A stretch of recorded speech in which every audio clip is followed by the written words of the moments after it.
નમસ્તે મિત્રો, કેમ છો બધા? આઈ હોપ બધા મજામાં જ હશો અને હું પણ મજામાં છું. મિત્રો, વાર્તા શરૂ કરીએ એ પહેલાં જો તમે મારી ચેનલ પર પહેલીવાર આવ્યા હોય તો પ્લીઝ મારી ચેનલને સબસ્ક્રાઈબ જરૂરથી કરજો અને જો સ્ટોરી તમને પસંદ આવે તો વિડીયોને લાઈક કરી મિત્રો સાથે શેર કરવાનું ભૂલતા નહીં. તો ચાલો શરૂ કરીએ આજની નવી સ્ટોરી. નિરાલી નવી પરણેલ વહુ હતી. તેને અમારા ઘરમાં આવ્યાને ઘણો ટાઈમ થયો ન હતો, પરંતુ તે દરરોજ પોતાની ચાદર બદલતી હતી. પણ કોઈને આ વાતનો અંદાજો ન હતો કે તેની પાછળ શું સત્ય છુપાયેલું છે. તેમને કોઈને નહોતી ખબર કે તેની પાછળ જે સત્ય છુપાયેલું છે તે આખા ઘરને હચમચાવી દેશે. એક નવી વહુ, પરફેક્ટ સ્મિત અને રોજ બદલાતી ચાદરો, એક પણ દિવસ છોડ્યા વિના. શરૂઆતમાં બધાને લાગ્યું કે આ છોકરી ખૂબ જ સાફ સુથરી છે, ખૂબ જ સંસ્કારી અને શિસ્તબદ્ધ છે. સાસુને પણ એવું જ લાગ્યું કે દીકરા સૌરભની કિસ્મત તો ચમકી ગઈ છે. નિરાલી નામ જ જાણે શાંતિનું પ્રતીક. સવારે ઉઠીને પૂજા કરવી, ઘરના દરેક સભ્યનું સન્માન કરવું અને દરેક સાથે મીઠા અવાજમાં વાત કરવી, બધું જ બિલકુલ સાચું લાગી રહ્યું હતું. એટલે શંકા કરવાનું કોઈ કારણ જ ન હતું. પરંતુ રોજ સવારે એક વસ્તુ અજીબ થતી હતી. નિરાલી રોજ પોતાની પથારીની બધી જ ચાદરો બદલી નાખતી હતી. ઓશિકાના કવર, રજાઈનું કવર, બધું જ. અને પછી એને પાણીથી કલાકો સુધી ઘસીને ધોતી, જાણે કોઈ અદૃશ્ય દાગ ભૂસવાની કોશિશ કરી રહી હોય. પહેલાં તો સાસુએ આને સામાન્ય સમજ્યું. નવી વહુ છે, ચોખ્ખાઈ પસંદ હશે. પરંતુ દિવસો વીતતા ગયા અને આદત બદલાઈ નહીં. રોજ એ જ કામ, રોજ એ જ મન, રોજ એ જ રહેશે. સાસુના મનમાં સવાલો વધવા લાગ્યા. શું આ એકમાત્ર આદત છે કે પછી આની પાછળ કંઈક બીજું છુપાયેલું છે?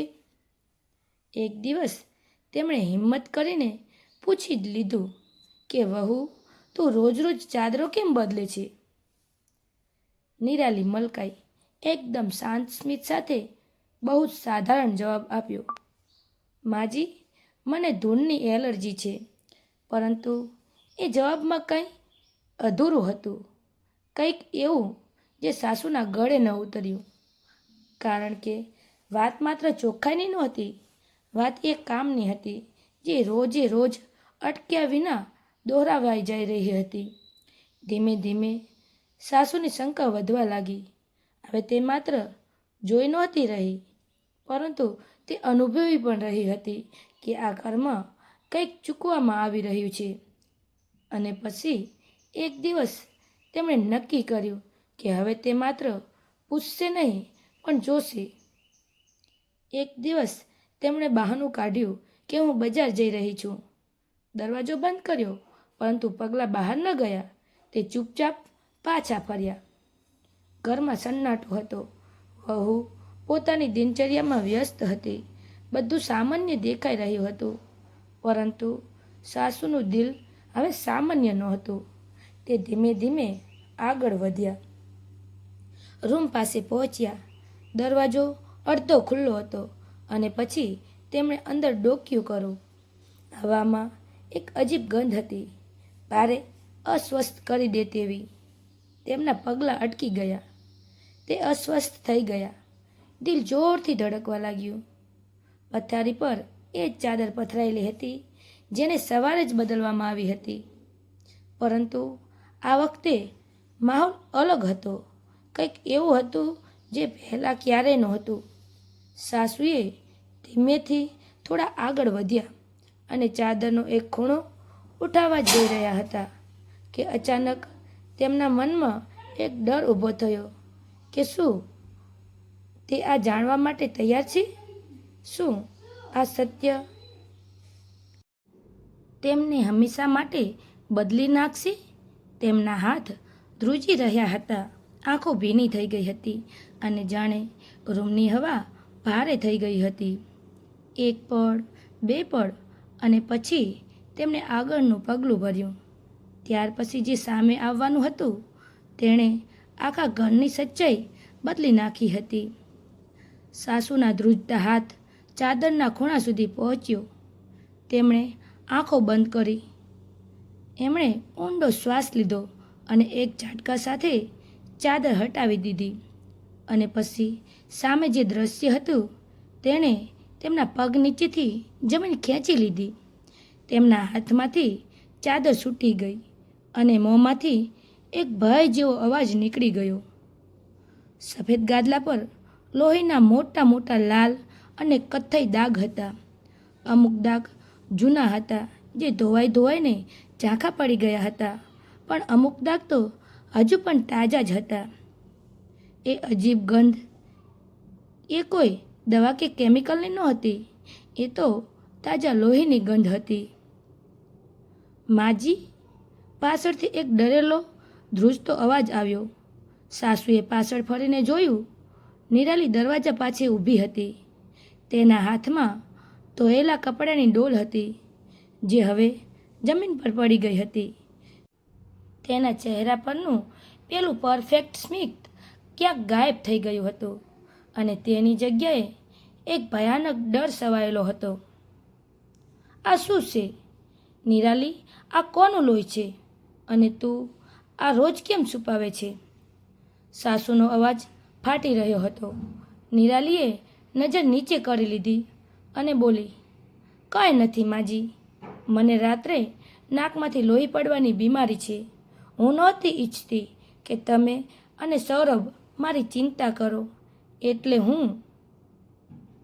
જૂઠ, સાસુએ કડક અવાજે કહ્યું. તેઓ ઝડપથી આગળ વધ્યા અને નિરાલીના ખભા પરથી સાડીનો પાલવ હટાવી લીધો. નિરાલી કંઈ કરી શકે તે પહેલાં જ તેનું સત્ય બહાર આવી ગયું. તેના ગોરા ખભા અને પીઠ પર પટ્ટાથી માર્યાના ભયાનક ભૂરા અને લાલ ઉજરડા હતા.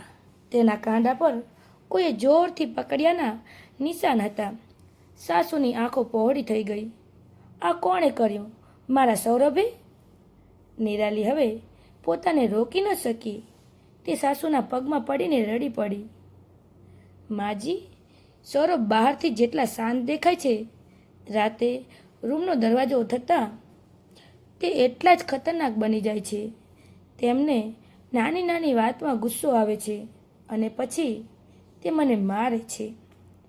ત્યારબાદ સવારે તે રડીને મારી માફી માગે છે. તેમણે મને ધમકી આપી હતી કે જો હું આ વાત કોઈને કહીશ તો સમાજમાં તમારી અને આ ઘરની આબરૂ ધૂળમાં મળી જશે. તમારા ઘરની શાંતિ ન ખોરવાય અને તમારી આબરૂ સચવાઈ રહે એટલે હું માર ખાઈને પણ રોજ લોહીવાળી ચાદર ધોઈ નાખતી હતી. સાસુના મગજમાં જાણે કોઈએ હથોડો માર્યો હોય તેવું લાગ્યું. જે દીકરાને તે સંસ્કારી અને પરફેક્ટ માનતી હતી તે એક રાક્ષસ હતો, અને જે વહુને માત્ર તે એક સારી છોકરી માનતી હતી તે આ ઘરની આબરૂ બચાવવા માટે રોજ રાતે નરકની પીડા સહન કરી રહી હતી. તેમની આંખોમાં રહેલા આંસુ હવે સુકાઈ ગયા હતા અને તેની જગ્યાએ એક ભયંકર ક્રોધ પ્રજ્વલિત થયો હતો. તેમણે નીચે નમીને નિરાલીને ઊભી કરી અને તેને ગળે લગાવી લીધી. પછી બોલ્યા કે દીકરીની પીડા છુપાવીને જે આબરૂ બચે એ આપણું મારે નથી જોઈતી નિરાલી. સાસુએ મક્કમ અવાજે કહ્યું. એ જ સાંજે સૌરભ ઓફિસેથી પાછો આવ્યો. રોજની જેમ ચહેરા પર પરફેક્ટ સ્મિત હતું. માં, નિરાલી, હું આવી ગયો, તેમણે ડ્રોઈંગ રૂમમાં પ્રવેશતા જ કહ્યું. પરંતુ સામેનો નજારો જોઈને તેના હોશ ઉડી ગયા. ડ્રોઈંગ રૂમના સોફા પર બે પોલીસ ઇન્સ્પેક્ટર બેઠા હતા અને તેમની પાછળ તેની મા ઊભી હતી, જેણે નિરાલીનો હાથ મજબૂતીથી પકડી રાખ્યો હતો. નિરાલીના હાથમાં એક બેગ હતી અને લોહીવાળી એ ચાદર પર ટેબલ પર પુરાવા તરીકે પડી હતી. માં, આ બધું શું છે? આ પોલીસ ઘરમાં કેમ? સૌરભે ગભરાઈને પૂછ્યું.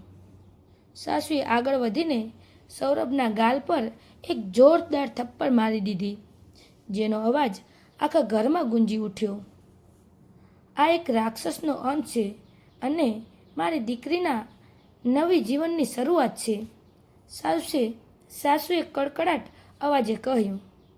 હું ઘરમાં એક વહુ લાવી હતી, મારા અહંકારી દીકરા માટે કોઈ રમકડું કે પેકિંગ બેગ નહીં. ઇન્સ્પેક્ટર સાહેબ, આને લઈ જાઓ. ડોમેસ્ટિક વાયોલન્સ અને હત્યાના પ્રયાસોનો કેસ મેં નોંધાવી દીધો છે. પોલીસે સૌરભને હાથકડી પહેરાવી. તે માફી માગતો રહ્યો, કરગરતો રહ્યો, પણ સાસુએ તેના તરફ પીઠ ફેરવી લીધી. જ્યારે સૌરભને પોલીસ બહાર લઈ ગઈ ત્યારે સાસુએ નિરાલીના હાથ પર હાથ મૂક્યો અને પ્રેમથી બોલ્યા, તારે કાલથી કોઈ ચાદર ધોવાની જરૂર નથી બેટા. હવે આ ઘરમાં કોઈ દાગ નથી રહ્યો. ઘર હવે ખરેખર શાંત હતું, પણ આ વખતે તે કોઈના ડરથી નહીં, પણ આત્મસન્માન અને સાચા ન્યાયની શાંતિ હતી. તો મિત્રો, આજની મારી આ સ્ટોરી તમને કેવી લાગી? કોમેન્ટમાં જરૂરથી જણાવજો. અને જો સ્ટોરી તમે ક્યાંથી સાંભળી રહ્યા છો તે પણ જરૂરથી જણાવજો. અને હા, વિડીયોને લાઈક કરી ચેનલને સબસ્ક્રાઈબ કરવાનું ભૂલતા નહીં. ફરી મળીશું એક આવી જ નવી સ્ટોરી સાથે. ત્યાં સુધી જય માતાજી. Thank you.